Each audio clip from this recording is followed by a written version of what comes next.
I've been asked to talk about Kosciuszko. Kosciuszko, I'm not going to apologise for it, it's a small mountain. But it is the seventh of the 7 summits. It's your stroll in the park amongst those, I think. Thanks to the organisers of the conference for asking me to talk on this. This has been one of the greatest conferences in terms of the power of the people talking about common issues, and I've never been to something that's had so many good presentations that have all contributed to the story. So just to add to that story in terms of a slightly different type of mountain. So Kosciuszko National Park's 690,000 hectares in the Australian Alps. It receives somewhere in the order of 2 million visitors a year. It's got 4 ski resorts within it, and for some of you probably didn't think we had snow in Australia, but we do. The national park itself contributes around $9 million in revenue to the state of New South Wales and into National Parks Management.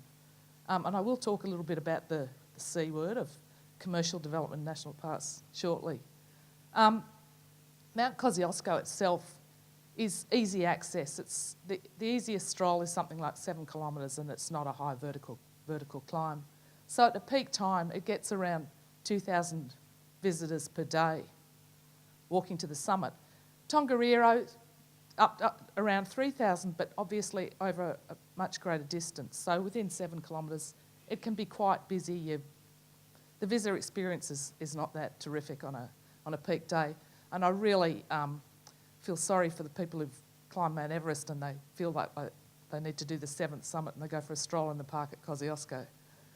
But obviously the sorts of that kind of, with those numbers, and people want to climb Australia's highest mountain, it brings challenges. It brings challenges of the types of visitors are doing it. There's obviously the people in thongs and board shorts, and the weather changes just as quickly in the Australian Alps as it does in other Alps. So some of the infrastructure that's been put in place has had to actually deal with that and yet be sensitive to the environment. And on the photographs up there, the stone structure you see there is a toilet at the foot of Mount Kosciuszko. So it's about 6 kilometres along the walk and a kilometre from the top. And with that number of visitors, we've put in place a composting system. But that facility is it's built into the hillside, so it's not able to be seen from around the mountains. And the photograph on the top right is a steel walkway, which is the main access track to Mount Kosciuszko. And that's actually been built so that the alpine vegetation comes up through it, and it's been very successful. The photograph on the right at the bottom actually shows what was an old road, which has been gradually closed down because access, you used to be able to drive to the foot of the mountain. But the toilet is actually in there. You can see an arrow going down to where that toilet facility is, but it's not. It's very well concealed. So one of the issues that we're seeing with Kosciuszko is that there's an increase in general visitors, so less of the people who are concerned about the environment and a broader tourism demographic. And we're seeing a generational change from the people who were doing long-term, long walks, long cross-country skis that really cared about the values, to people who are more about climbing the top of Australia, snowboarders that are accessing the backcountry. So there's a shift in the sorts of people who are using it, and it's been really important to actually look at what that means. And one of the real issues has been that you're growing your numbers with less concern for the mountains. So actually looking at the opportunities to actually educate those people and create greater advocates within the community for park services and to then grow your advocacy around increasing funding. We're needing to create a growing reliance on non-winter tourism, because with climate change, the ski resorts, which receive about half of those visitors, but in obviously a 4-month period, there's a shift there with climate change. And so the summer tourism is becoming increasingly important. And so looking at alternative activities has been an important initiative to actually to grow that advocacy. And mountain biking is something that's, like everywhere else, is growing increasingly popular, and so actually developing facilities for mountain biking has been one of those strategies.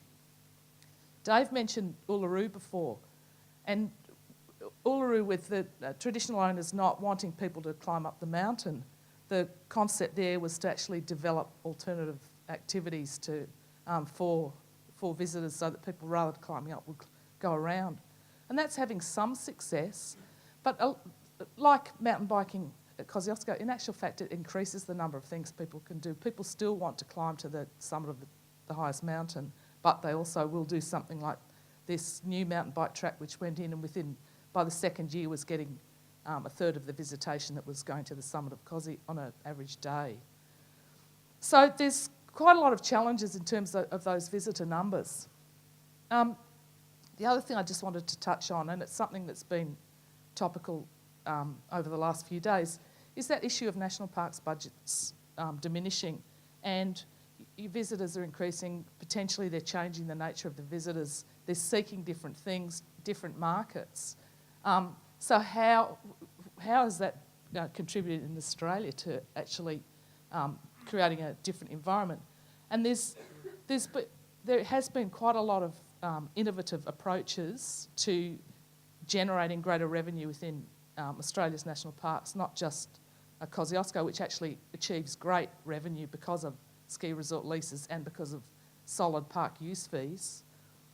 But a number of the parks agencies are actually seeking expressions of interest for new operators to come within parks, including infrastructure within parks. So actually looking at generating increased revenue through leases and licences with really strict sustainability criteria, but enabling new opportunities that are also attractive to a newer range of markets to come to national parks, and pursuing new markets that will see parks as relevant. So with a shift from the older style and traditional users, like many of us in this room who've been walking or ski touring in the mountains for years, people who are mountain biking, people who want to have greater comfort around their long distance walk, for example, looking at some of the opportunities to support those and at the same time generate revenue. Thank you.